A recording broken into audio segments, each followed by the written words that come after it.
A briga que derrubou Gabigol no Flamengo. Descubra tudo sobre o conflito. Marcos Braz e Gabigol nos bastidores. As conversas vazadas e o motivo real da saída do ídolo. Você não vai acreditar no que aconteceu. Que poucos meses antes também tinha, que a gente trouxe, a gente também deu a informação que tinha sido, aí não havia de fato, mas a discussão do Marcos com o Gabriel também no vestiário, que ali, que é o que azeda muito do processo ali de adiar conversas por renovação e tal, porque os dois ficaram muito tempo realmente rachados ali. Desde aquele saída de campo que ele não quis. Do episódio do... Foi esse episódio, o Tanuri conta, não sei se é aqui ou se é em algum outro podcast, talvez, que o Tanuri conta também já do que aconteceu e tudo mais, que é isso que o Gabriel, ele sente uma torção no tornozelo reclama e aí do gramado, né? entra no vestiário reclamando do gramado, é substituído e aí já tinha tido ali uma discussão por conta dessa questão do gramado, da forma que o Gabriel falou e o Marcos retrucou. Depois o Gabriel, na interpretação do Marcos, queria ir embora. O Marcos falou que ele não podia ir embora por causa do doping. O Marcos relata que na hora ali a postura dele foi mais incisiva porque remeteu a ele 2010, quando o Pet vai embora e é sorteado pro doping e tal. E aí tem um entreveiro ali, um bate-boca mais acalorado, e isso azeda a relação dos dois por um bom tempo. Depois, no final ali, eles até fazem as pazes. O Gabriel até comenta na última entrevista dele da questão de que um dia vai voltar com o Marcos e tal, o Flamengo, algo nesse sentido. Mas isso teve uma interferência, porque aí tá colocando em meado de 2023 e a relação ficou bem afetada até meado para final de 2024. Certamente isso interferiu no andamento das possíveis conversas para renovação e tudo mais. Né? Parece que o Ninho tá mais calmo hoje, né? Acho que parece. Pelo visto. Sim. O Caio tá cobrindo a seleção. Tem as fontes dele. Mas quando tá ganhando também é tudo tranquilo, geralmente, né? Mas assim, O que você tem do Gabriel nessa questão? Você falou pontual com o Marcos, assim, mas era um cara de fato complexo, vamos dizer assim. Cara, eu até acho. Não. Como é que fala, né? Difícil. Só que a portuguesa tá aí pra ser usada. É complexo. Não, cara, assim, velho, eu até acho que eu já falei isso aqui na primeira vez, se eu não me engano, que eu acho que é importante, assim. Eu conheço o Gabriel desde que ele tinha 14 anos, né? Eu fui fazer uma reportagem em 2011, pouco antes de eu morar em Londres. O Peixoto, que era meu chefe na época, me mandou para fazer uma Copa do Brasil Sub-15 no interior do Paraná. Falou, vai para lá, ver o que você acha de história.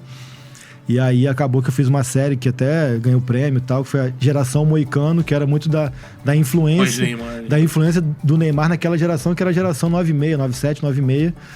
Muita gente com esparadrapo no pulso, com meião acima do joelho, gola levantada, ou moicano mesmo, enfim.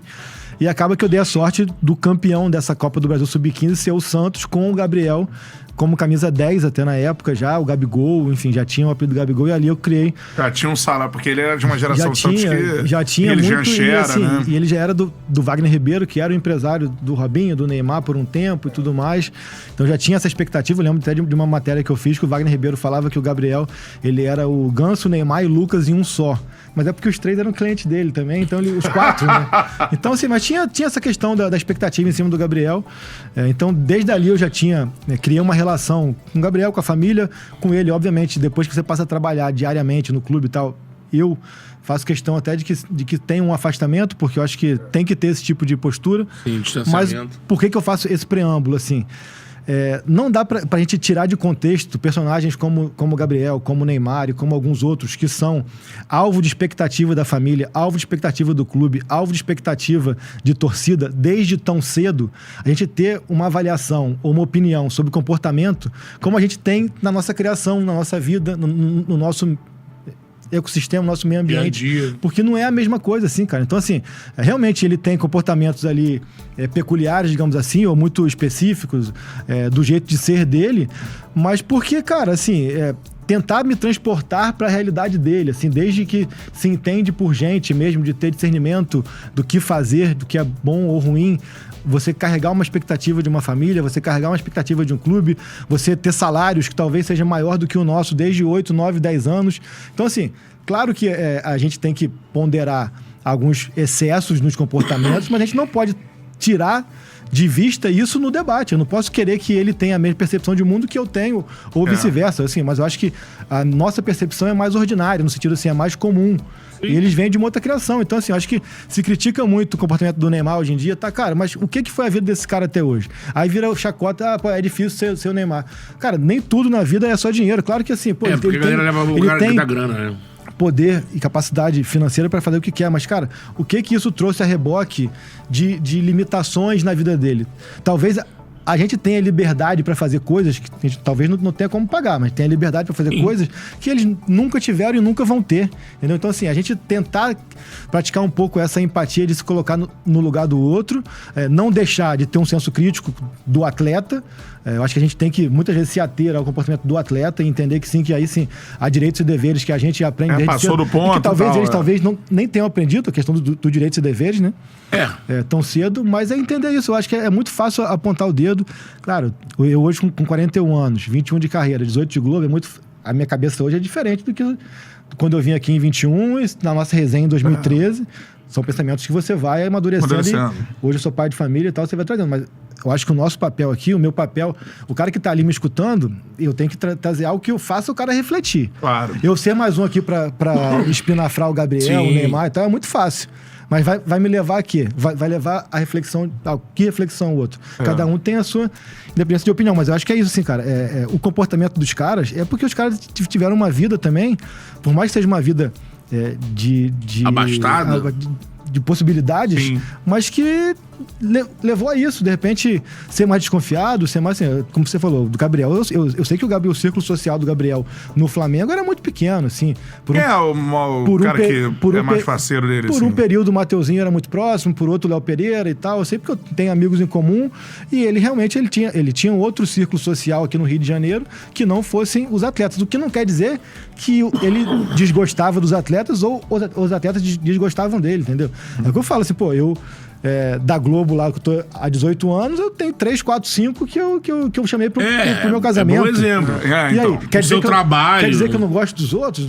Tudo você resenha com a galera, brinca, o ambiente é maravilhoso, mas de repente, um ou dois daquela galera do trabalho você encontra com você fora. E não quer dizer que os outros são inimigo, né? Não, eu acho que esse exercício de se transportar pra situação, eu acho que ajuda a gente ser um pouco mais equilibrado nas opiniões e nas avaliações, tá ligado? Assim, e você foi transportado para algumas situações também nesse período, Gabriel, no Flamengo, que principalmente vai pra reta final.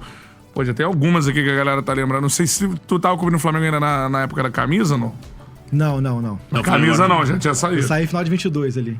Na época do Cassino. Cassino tava. E a gente, por sinal, eu e o Eric, a gente consegue falar com ele no dia, né? A gente fala com ele pro Fantástico no dia ali. Ah, mano. E aí a gente consegue falar e tal, uma situação ali de dificuldade mesmo, mas pra o que o Beto falou, abrir... Tem um relato do Alexandre Frota desse dia, não sei se você já ouviu. Ele foi no podcast do Casagrande. Ele aproveita pra florear também. Todo mundo hoje quer capitalizar em cima de alguma coisa também, né? Mas é um episódio que realmente, assim, enfim... Foi na pandemia, né? Ele tá errado, isso não há dúvidas, porque todos nós passamos pela questão da quarentena, mas eu acho que uma até reflexão que eu trago sobre esse episódio é porque logo uma semana depois, ou duas, o Luiz Adriano passou por uma situação parecida. Ele fura a quarentena pra ir no supermercado e atropela uma pessoa. Vocês lembram disso, assim? E ficou muito aquilo assim, cara, pô, a torcida do Flamengo falou, pô, quando foi o Gabigol, todo mundo falou, e agora que é o cara do Palmeiras, ninguém fala. Aquilo que tá comentando de que o cara acha que tá sempre contra ele, né? E a torcida do Palmeiras fala, pô, agora que é o Luiz Adriano, todo mundo tá falando, e quando era o Gabriel, ninguém falava. Hoje em dia a gente vive uma cultura do nicho, né? O cara só consome aquele mundinho dele. Então ele acha que nada fora dali... E por que assim, de fato, ele sai do Flamengo porque ele acha que ele deveria receber um contrato mais longo, é isso? A questão toda é o ponto central... E por que o Cruzeiro também? O ponto central da saída dele, pelo que eu tenho de informação e de apuração, é porque o Flamengo chegou a um acordo com ele, véspera de um jogo contra o Corinthians na Arena Corinthians, chegou a convidar os pais dele para irem à Arena Corinthians, deram a mão, comemoraram entre si ali uma renovação e depois acabou voltando atrás. Isso é público, o próprio Landim fala de que ele não deu ok. E isso é uma coisa que aconteceu algumas vezes durante a gestão, né? A gente pode citar aqui o caso do Diego Alves, que o Marcos e o Bruno deram o ok para renovação e depois o Landim disse que não e gerou aquela novela. Teve o caso do Rafinha, que o Marcos e o Bruno deram ok pra volta. O Landim disse que não e gerou a novela. Teve esse episódio do Gabriel. E ali, na cabeça dele, foi uma quebra de confiança que dali em diante ele decidiu, ele e a família, o staff, o empresário, ele decidiu que ele só renovaria naqueles moldes. Nos moldes que tinha sido acertado na percepção dele. Tinha sido acertado, tinha dado a mão, tinha chamado os pais dele para celebrar o acordo e o Flamengo voltou atrás. Na cabeça dele, a partir dali, ou era naqueles termos ou não seria.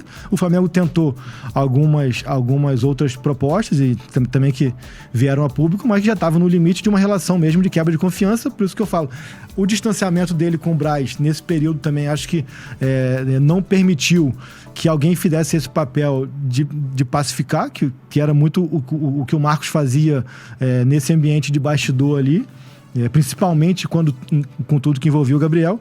E aí chegou esse fim de ciclo já, muito porque ele entendia que houve ali uma quebra de confiança, repito, na percepção dele, foi a opinião dele diante do episódio. Aí o Cruzeiro, ciente desse processo, teve o contato com o Palmeiras, que acabou também que não se firmou, que também ficou naquela vai ou não vai, e o Cruzeiro, que eu sei que o Pedrinho e o Matos pegaram o jatinho, vieram ao Rio algumas vezes, foram à casa dele algumas vezes, conversaram algumas vezes e já tinham ali esse pré-contrato assinado com certa antecedência, assim, bem antes de que foi vazado, que foi pós-título de Copa do Brasil. Naquela altura ali já tinha um pré-contrato assinado, ficou também aquele... ficou-se ali ainda 2 meses, 1 mês e meio com alguma possibilidade, porque o Cruzeiro também tentava esconder, tentava desmentir esse acerto, mas àquela altura já estava acertado e tinha assinado esse contrato. Mas o ponto central, até eu tenho de informação, de que foi isso, na cabeça, na percepção do Gabriel e de seus pares, seus familiares e seu staff, o Flamengo, quando volta atrás num acordo que para ele estava selado, de mão dada, já era ali, ou segue o que foi combinado aqui, ou não será mais, e acabou não sendo mais. Galera, muito obrigado por assistirem até aqui. Se você curtiu o vídeo, não esqueça de deixar seu like, se inscrever e comentar o que achou dessa polêmica. Sua opinião é essencial para a gente. Até o próximo vídeo.